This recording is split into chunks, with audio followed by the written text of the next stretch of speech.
नमस्कार दोस्तों, कैसे हैं आप सब। आशा करता हूँ दोस्तों आप अच्छे होंगे और मैं भी अच्छा हूँ।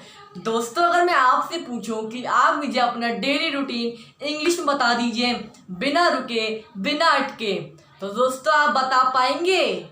अगर दोस्तों आप सोच रहे होंगे दोस्तों लिखनी तो आती है पर अपने अच्छे तरीके से नहीं बोल पाते, तो दोस्तों वो है हमारे दोस्तों हमारी कमी की वजह से। दोस्तों हमारी कमी क्या है? हमारी पुअर प्रेजेंटेशन स्किल्स। हम अपने फ्रेजेस को यूज नहीं कर पाते अच्छे से। जैसे कि मैंने आपसे पूछा कि आप मुझे अपने बताइए डेली वर्क्स के बारे में, तो आप बताएंगे आई वेक अप, फिर आप बताएंगे आई गो, आई टेक ब्रेकफास्ट। हम हमारे मुंह से जो भी निकल जाता है हम वही बोल लेते हैं।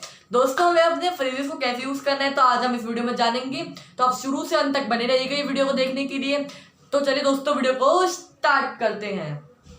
दोस्तों अगर मैं आपसे पूछूं कि आप मुझे अपना डेली रूटीन बताइए, तो आप बताएंगे मुझे I wake up, I go, I take breakfast. तो दोस्तों इसमें बहुत सारे फ्रेजेस मिस हुए हैं, तो दोस्तों आज हम वही जानेंगे इस वीडियो में। तो देखिए दोस्तों, यहाँ पे मैंने कुछ सेंटेंसेस लिखे हैं डैश टू लर्न इंग्लिश। तो आप मुझे क्या बताएंगे यहाँ पे? We learn to English, we need to learn the basic concept of English, then we learn the rules of grammar, then we learn the parts of speech, then we will go for a break, then now we will take discussion of vocabularies, then we will go to practice। दोस्तों then what is then? Forget then and remove then। चलिए दोस्तों मैं आपको बता रहा हूँ इस video में कि आप यहाँ पे क्या यूज करें। डैश टू लर्न इंग्लिश, तो यहाँ पे दोस्तों हम यूज करेंगे हियर वी गो। क्या करेंगे दोस्तों यूज? हियर वी गो। इसका मतलब क्या होता है? किसी चीज को स्टार्ट करने के लिए हियर वी गो, अब हम जाएंगे उसको पढ़ने, तो here we go to learn English. तो आप इसको कहीं पे भी यूज कर सकते हैं। Here we to go to play cricket, here we go to learn Hindi, math, science, जो भी आप पढ़ना चाहते हैं आप पढ़ सकते हैं। अब सेकंड में क्या है? Dash we need to learn basic concept of English. दोस्तों यहां पे हम लिखेंगे first up. First up, first up मतलब क्या हुआ कि हम पहले ये पढ़ेंगे। पहले हम क्या पढ़ेंगे? We need to learn basic concept of English. इसको आप कहीं पे भी यूज कर सकते हैं बोलने के लिए।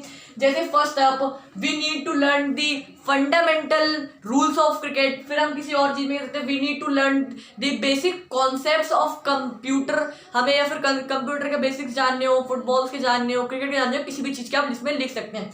उसके बाद लिखा है dash the rules of grammar. दोस्तों यहाँ पे अगर हम देखें तो यहाँ पे हमें क्या यूज नहीं करना? देन तो दोस्तों कभी मत यूज करिएगा वरना आपके सेंटेंस गलत हो जाएगा यहाँ पे बताने के लिए। हम यहाँ पे यूज करेंगे अप नेक्स्ट। अप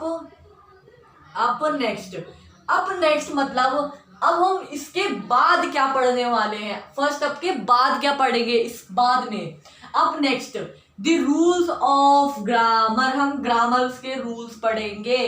क्या पढ़ेंगे? हम ग्रामर्स के रूल्स पढ़ेंगे। उसके बाद लिखा है the parts of speech. The parts of speech. दोस्तों देखिए इसको बताने के लिए हम देन इसमें नहीं करेंगे, यहाँ पे हम लिखेंगे now moving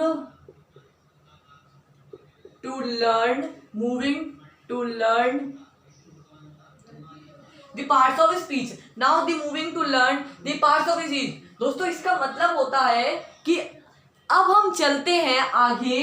now moving to learn, अब हम आगे चलते हैं पार्ट्स ऑफ स्पीच को पढ़ने के लिए। क्या पढ़ने के लिए? पार्ट्स ऑफ स्पीच को पढ़ने के लिए। उसके बाद हमारा लिखा है dash for a break. Dash for a break. दोस्तों इसमें लिखेंगे हम it's time for a break. It's time for a break. अगर हमें कहीं पे कहना है कि अब रुक जाते थोड़ा फिर हम बाद में शुरू करेंगे, तो इसको हम कहेंगे it's time for a break. It's time for a break. अब जैसे दोस्तों आप किसी को मान लीजिए आप किसी को कहानी सुना रहे हैं, अब कहानी में कुछ कॉम्प्लेक्स लाना है, तो अगर हम किसी को कहें इट्स टाइम टू ब्रेक, थोड़ा सा रुक जाते हैं उसके बाद जानेंगे आगे क्या होगा, तो उसको वहां पर भी ये यूज कर सकते हैं। उसके बाद हमारा लिखा है now we will discuss vocabulary. Now will discuss vocabulary. इसमें हम क्या लिखेंगे? One round down 1 round down, 1 2 go. दोस्तों देखिए ये बहुत अलग सा लग रहा हो सुनने में, 1 राउंड टू डाउन फिर 1 2 गो। इसका मतलब होता है कि हमारा एक पार्ट जो है वो खत्म हो चुका है। देखिए दोस्तों ये पूरा एक पार्ट खत्म हो गया ना, ब्रेक से पहले हमारे, सॉरी दोस्तों यहाँ मैंने गलत कर दिया ये, हाँ 1 2 go.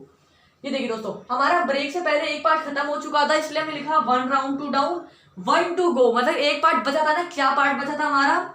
Now we will discuss vocabulary, हम वोकैबुलरी पढ़ने वाले हैं, इसलिए हमने लिखा 1 2 गो। दोस्तों मैं इसको यहाँ क्लियरली लिख लेता हूँ आपको समझ में आ जाए। 1 2 go, 1 round down, 1 2 go. Now we will discuss vocabulary. अब देखिए हमारा लास्ट में लिखा है dash to practice, dash to practice. देखिए दोस्तों डैश टू प्रैक्टिस में हम क्या यूज करेंगे। पहला दोस्तों आप इसका स्क्रीनशॉट लीजिए ताकि आपको कोई प्रॉब्लम ना हो। तो अब आशा करता हूँ दोस्तों आपने स्क्रीनशॉट तो ले लिया होगा अब तक।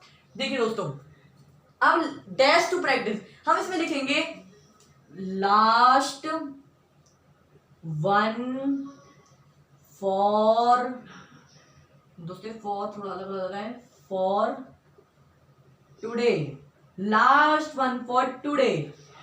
अब लास्ट 1 फॉर टुडे मतलब कि हमने जितना भी पढ़ लिया है उसके हम एंड टॉपिक पे आ गए हैं। जितना भी हमने पूरा पढ़ लिया है हम उसके एंड टॉपिक पे आ गए हैं। लास्ट 1 फॉर टुडे, ये लास्ट 1 हमारा क्या टुडे के लिए? To practice, to practice. अब हमने जो पढ़ा है इंग्लिश के बारे में, फिर हमने उसे कॉन्सेप्ट जाने, फिर हमने ग्रामर्स पढ़े, फिर हमने पार्ट्स ऑफ स्पीच पढ़ा, फिर हमने ब्रेक्स लिया, फिर हमने वोकैबुलरी पढ़ा। तो अब प्रैक्टिस तो करना है हमें, तो प्रैक्टिस करने के लिए हम क्या यूज करेंगे? Last 1 for today. चलिए दोस्तों अब हम इसको पूरा रीड करके देखते हैं ये सेंटेंस कैसे अच्छे लग रहे हैं। चलिए दोस्तों इसको पूरा पढ़ते हैं एक बार। Here we go to learn English. First up, we need to learn basic concept of English. Up next, the rules of grammar. Now moving to learn the parts of speech. It's time for a break. 1 round down, 1 2 go. Now we will discuss vocabulary. Last one for today, to practice. तो दोस्तों आशा करता हूँ आपको ये वाला video अच्छा लगेगा। अगर आपको हमारा ये वाला वीडियो अच्छा लगे तो लाइक सब्सक्राइब एंड शेयर जरूर कीजिएगा, ताकि दोस्तों ये हमारे पूरे सभी दोस्तों को पता चल जाए कि हम अपने डेली रूटीन में ये वर्ड्स या हमारे जो फ्रेजेस हैं इनको कैसे यूज कर सकते हैं। तब तक के लिए नमस्कार, जय हिंद, जय भारत।